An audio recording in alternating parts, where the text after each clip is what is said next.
Bonjour à tous, je vous invite à vous abonner à cette chaîne, à aimer, à partager, à commenter ces vidéos, c'est très important. C'est une manière de nous soutenir. Merci à vous tous. C'est une information révélée par Marianne et par France Télévisions via l'émission Complément d'enquête, diffusée ce soir à 23h sur France 2. Les deux médias émettent de forts soupçons sur l'accord signé en 2015 entre le gouvernement et 3 concessionnaires autoroutiers, pour ne pas les nommer, la SANEF, Vinci et Eiffage. Accord qui prévoit notamment que les concessionnaires s'engagent à réaliser des travaux en échange d'une prolongation de concession. Sauf qu'à y regarder de plus près, cet accord se révèle extrêmement avantageux pour les concessionnaires, puisqu'on estime à près de 4 milliards d'euros les super profits engrangés par les entreprises. Et puis, détail qui a son importance, qui retrouve-t-on à la négociation de ces contrats ? Une certaine Elisabeth Borne, qui était alors directrice du cabinet de Ségolène Royal au ministère de l'écologie, et un certain Alexis Kohler, alors qui était directeur de cabinet d'Emmanuel Macron au ministère de l'économie. En tout cas, une plainte a été déposée par l'association Anticorps pour soupçon de favoritisme. Et pour essayer de faire la lumière sur cette affaire, nous sommes ce matin avec le sénateur Vincent Delahaye. Bonjour monsieur le sénateur.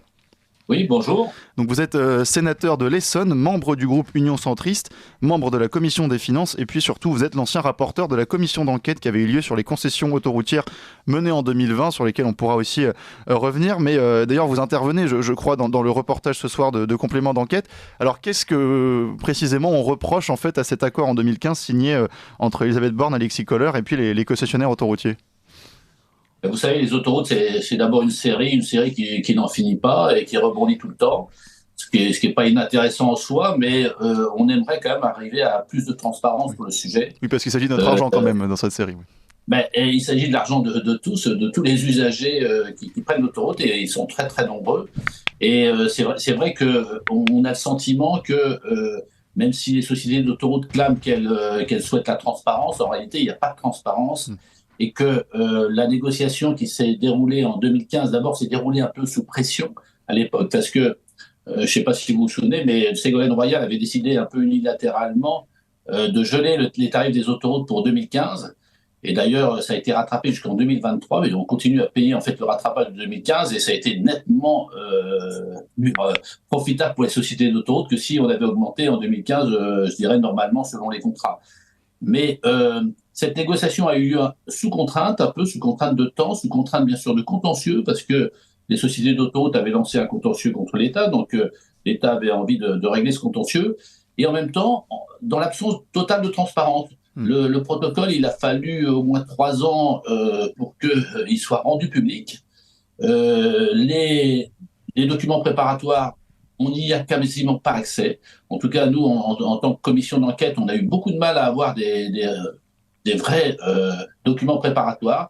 Il n'y avait pas de note de synthèse avant la signature. D'ailleurs, Ségolène Royal a reconnu qu'elle avait signé sans savoir ce que contenait ce protocole. Donc, c'est quand même assez fou que sur un sujet comme celui-ci, on n'arrive pas à avoir une vraie transparence. Et je pense qu'il y a beaucoup de sujets qui seraient levés si on avait cette transparence de la part à la fois de l'État, qui est le concédant et qui devrait être le patron en l'occurrence, mais en fait les vrais patrons, ce sont les sociétés d'autoroutes qui jouent la carte de l'édredon, la stratégie de l'édredon plutôt. Ça veut dire que en fait, moins on en parle, mieux elle se porte. Et je pense qu'il faut continuer à en parler très largement. Oui, parce qu'on aura l'occasion d'y revenir, mais le secteur autoroutier est l'un des secteurs les plus rentables de l'économie française. Mais je voulais revenir pour poursuivre sur cette absence de transparence dans ces accords. Je parle sous votre contrôle, mais je crois que l'accord a été notamment basé sur un document préparatoire jusque-là tenu secret, qui est justement révélé par Marianne et par France Télévisions hier, dans lequel notamment il y a des chiffres et des clauses qui sont assez étonnantes, notamment l'une, alors peut-être que vous allez pouvoir l'expliquer à nos auditeurs, sur le taux d'endettement que prévoient les sociétés d'autoroutes pour justement réaliser ces travaux en échange donc de la prolongation des concessions, et qui est un taux anormalement bas pour les structures des entreprises d'autoroutes, c'est ça ? En tout cas, les sociétés d'autoroutes ont donné, dans les calculs qui étaient faits, on avait l'impression que, on n'a pas l'impression, c'est la réalité, c'est que les calculs étaient faits sur la base d'un endettement à 50%. Alors qu'en réalité, les sociétés d'autoroutes, alors compte tenu des taux très bas, notamment des emprunts pendant toute cette période, en fait, avaient basé leur stratégie sur un endettement quasiment à 100%. Et donc, c'est pas la même chose que calculer une rentabilité des capitaux investis si on en investit 50% ou si on en investit zéro parce qu'on a emprunté la totalité. Donc, c'est vrai que la rentabilité calculée était faussée dès le départ. Pour justement augmenter les profits, c'est ça? Comment ça se passe? Pour augmenter le taux de rentabilité pour les sociétés, pour considérer qu'elles apportaient beaucoup de capitaux et que voilà.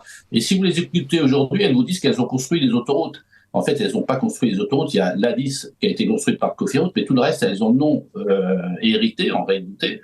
Et derrière, elles ont basé toute leur stratégie sur un endettement maximal et qui n'était pas forcément pris en compte au départ. Et en 2015, on aurait pu quand même, compte tenu de l'expérience, parce que les privatisations ont lieu en 2006, et entre 2006 et 2015, on aurait pu tenir compte de l'expérience et de la façon dont les sociétés d'autoroutes se finançaient. Oui, alors en plus, il y a d'autres soucis, notamment, il y en a un bon, qui est un détail, mais qui est quand même son importance, c'est que cet accord a été notamment négocié par l'un des services de l'État, qui est la DIT, la division des infrastructures de transport, et le directeur de la DIT de l'époque, Christophe Santillan, s'est retrouvé numéro 5 directeur général adjoint de Vinci, quelques temps après l'accord. Et puis il y a aussi ce problème des travaux non réalisés, puisque les sociétés d'autoroutes aussi, dans leurs accords, ont réussi à faire des montages qui fait qu'aujourd'hui ils ont des travaux qu'ils n'ont pas réalisés, mais dont ils ont quand même engrangé les profits. C'est bien ça?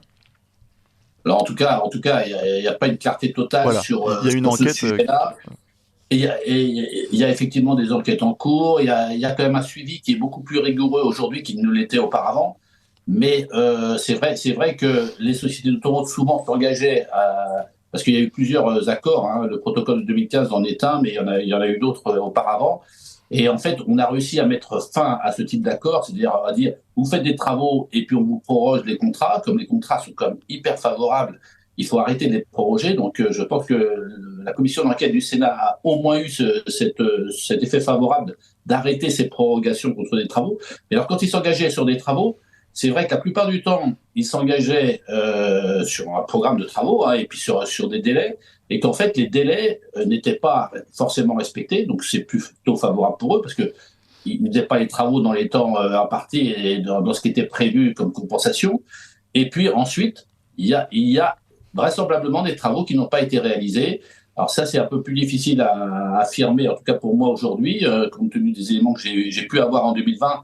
J'ai plus de mal à l'affirmer, mais en tout cas, c'est des choses sur lesquelles le contrôle n'a pas toujours été très rigoureux.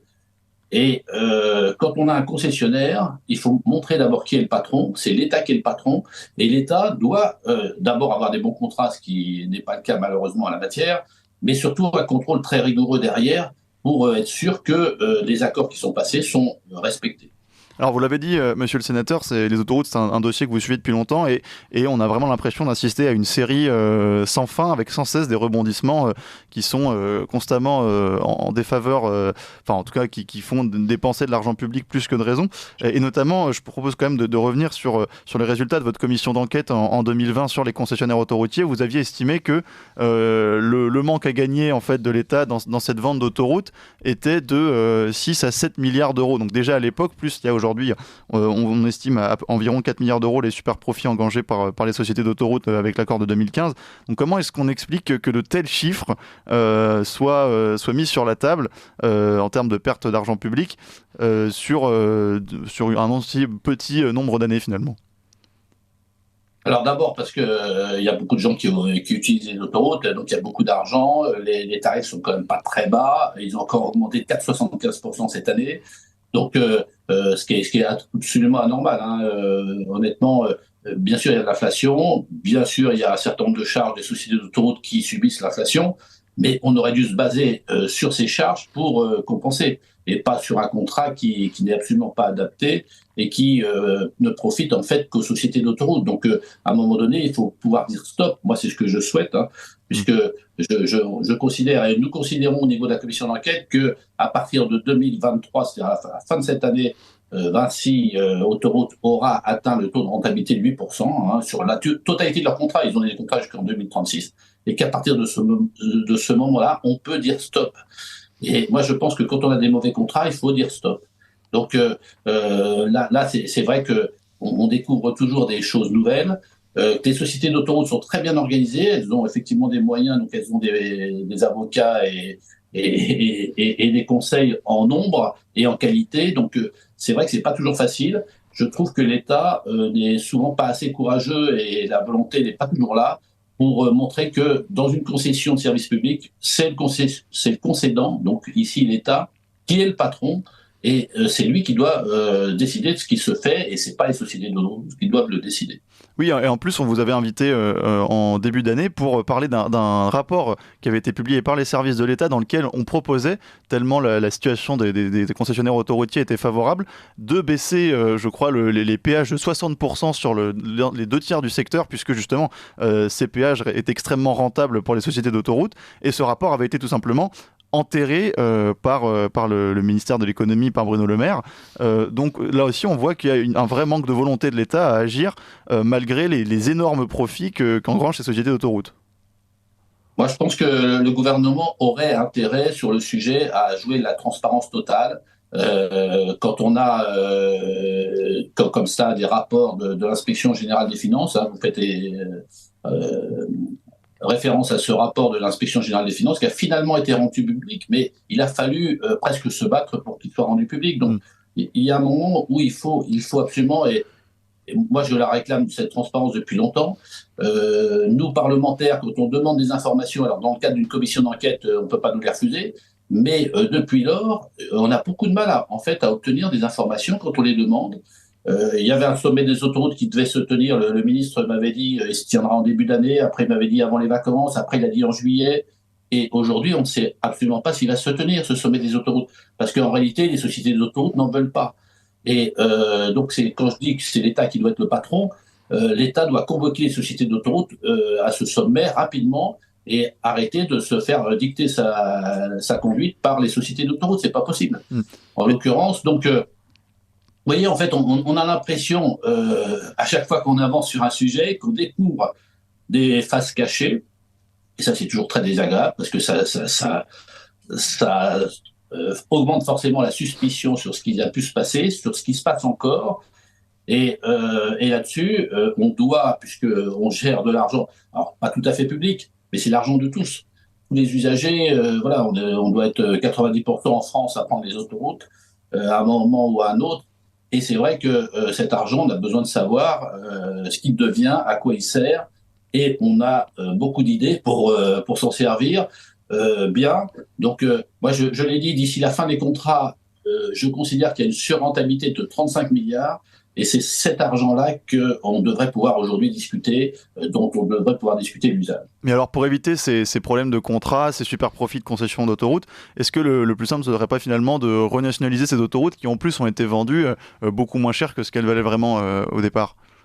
Alors ça, c'est l'idée de certains. Moi, je pense que c'est ceux qui pensent que l'État gère très très bien tout ce qu'il a à gérer, que tous les services publics fonctionnent super bien. Donc ceux qui pensent là n'ont qu'à le dire.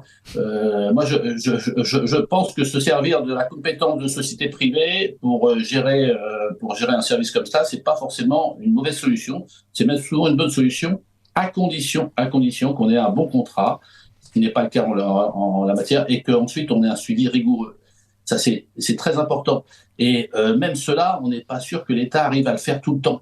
Donc, vous voyez, moi, je pense qu'il faut chercher la meilleure utilisation de l'argent possible, que ça soit la plus efficace, qu'on ait un bon service, ce qui est globalement le cas aujourd'hui sur les autoroutes. On peut se dire qu'on a des autoroutes qui fonctionnent bien. C'est peut-être pas les meilleures du monde, comme certains le disent, mais en tout cas, elles sont bien gérées, mais elles sont gérées beaucoup trop cher. Et donc, c'est cela qu'on doit pouvoir effectivement regarder aujourd'hui. Et puis, préparer l'avenir, parce que vous évoquez éventuellement la nationalisation, mais il faudrait qu'effectivement, on se mette autour de la table, qu'on prenne une décision, ou en tout cas, qu'on prépare les solutions qui permettraient demain d'avoir des meilleurs contrats, d'avoir une plus grande concurrence. Parce que les sociétés d'autoroutes et des groupes qui les détiennent aujourd'hui doivent faire attention à long terme. Je ne suis pas sûr que l'image qu'elles ont aujourd'hui nous pousse à continuer à leur faire confiance, ce qui serait dommage parce que c'est des groupes français qui fonctionnent bien, mais elles devraient raisonner un peu plus à long terme qu'à court terme. Je pense qu'aujourd'hui, le raisonnement de leurs dirigeants, c'est plutôt du court terme, malheureusement du court-termisme qui souvent est mauvais pour l'intérêt général et pour la puissance publique. pour l'économie. Donc mieux négocier les contrats et surtout mieux assurer le suivi qu'il y a derrière. Merci beaucoup, monsieur le sénateur Vincent Delahaye. Je rappelle que vous êtes sénateur de l'Essonne, membre du groupe Union Centriste, membre de la commission des finances et ancien rapporteur de la commission d'enquête sur les concessions autoroutières, et que donc on vous retrouvera en partie dans ce reportage complément d'enquête ce soir sur France 2 sur ces très chères autoroutes. Et puis on ne manquera pas de suivre ce dossier avec vous. Merci à vous.